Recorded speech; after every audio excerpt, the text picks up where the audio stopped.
এরপর আর কোনো কথা নেই। জিরে, আদা, রসুন, দারচিনি, লবঙ্গ, এলাচ আর কটা গরম মশলা, গোলমরিচ দিয়ে বেটে নিচ্ছি। এই দেখেন, এই যে বেটে আজকে কি রান্না করি দেখেন। আদা, জিরে, গরম মশলা আর গোলমরিচ দিয়ে বেটে নেব। বাটার পরে তারপরে দেখেন আমি কি রান্না করি দেখাচ্ছি। ওই দিন একটা দিয়েছি মশলা দিয়ে, আজকে একদম সিম্পলভাবে করবো। দেখেন মাশরুম, এই যে আলুটা কেটে নেব, মাশরুমটা কেটে নেব, মশলাটা করে নিয়েছি। দেখেন আমি কি করে রান্না করি।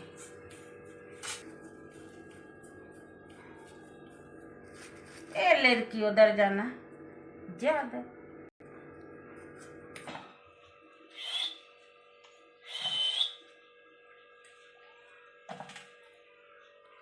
এইভাবে দু টুকরো করে কেটে নেব।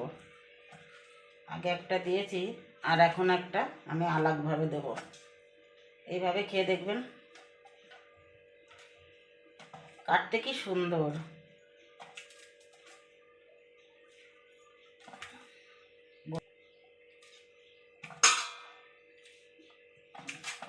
বিল্লি খাবি? তুই খাবি?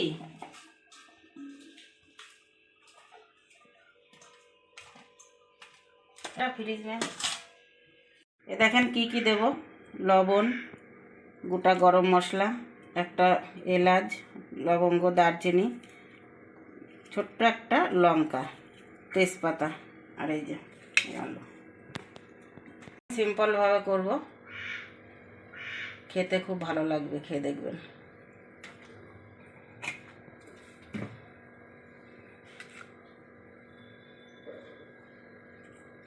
এটা দিয়ে দিচ্ছি।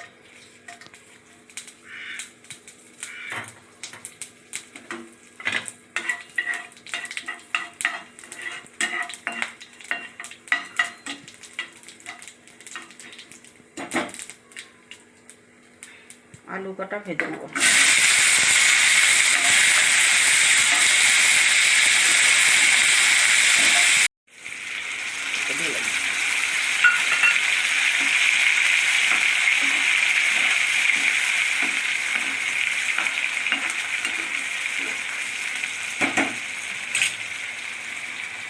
লঙ্কা, লবণ, হলুদ স্বাদ অনুসারে।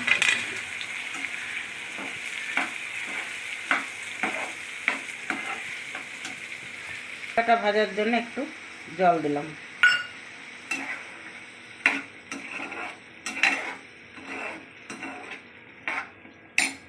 এটা আবার আমি ঢেকে ঢেকে ভেজে নেব। ভাজিনি, এইভাবে আদা আদা হলো তারপরে দিচ্ছি। পেঁয়াজটা আজকে ভাজবো না।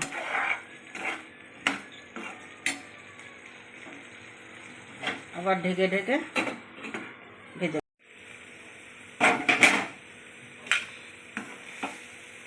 এটা আদা আদা হয়ে গেছে।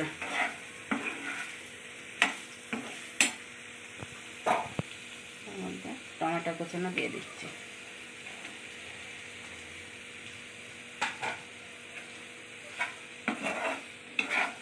আমার ছোট ছেলেটা সেই খাবেই না। ও ডাল করেছি, এই যে ডাল হয়েছে, পেঁয়াজ দিয়ে ডাল করা হয়েছে, খাবে না।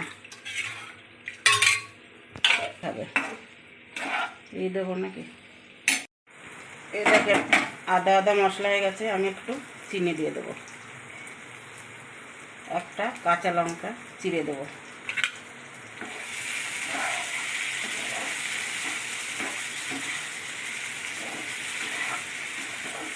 আপনারা চিনি দিলে দেবেন, না দিলে না দেবেন।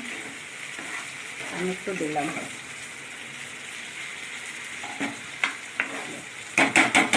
আর 2 মিনিট রেখে জল দেবো।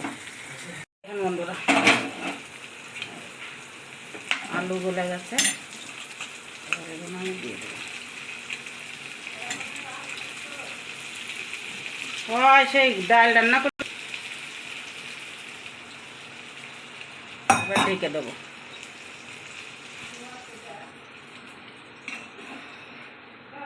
এবার এই দেখেন তরকারিটা আমার হয়ে গেছে।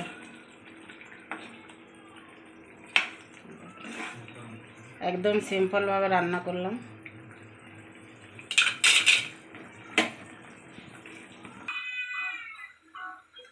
দেখেন কি সুন্দর দেখা যাচ্ছে, একদম সিম্পলভাবে করেছি। এই তরকারিটা খেতে খুব ভালো হয়েছে, এভাবে বাড়ি বানিয়ে খেয়ে দেখবেন। আর রেসিপিটা পছন্দ হলে একবার লাইক শেয়ার কমেন্ট অবশ্যই করে দেবেন। আর সাবস্ক্রাইব যারা করেননি অবশ্যই সাবস্ক্রাইবটা করে দেবেন। আবার দেখা হবে এরকম নতুন নতুন ভিডিও নিয়ে আপনাদের সাথে।